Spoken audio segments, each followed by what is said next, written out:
First we do this multiplication, 12 over 10, then times 10.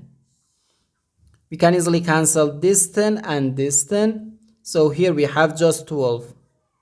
And 12 divided by 12 equals 1.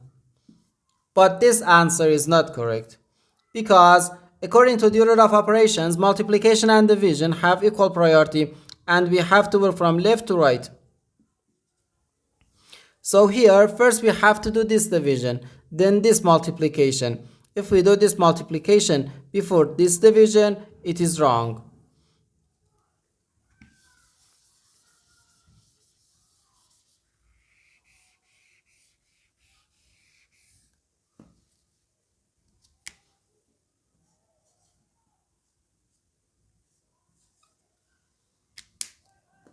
So first this division, 12 divided by 12 over 10. According to the KCF rule, K stands for keep, C stands for change, and F stands for flip. We can write keep the first fraction, change division to multiplication, and flip the second fraction. And here we have times 10.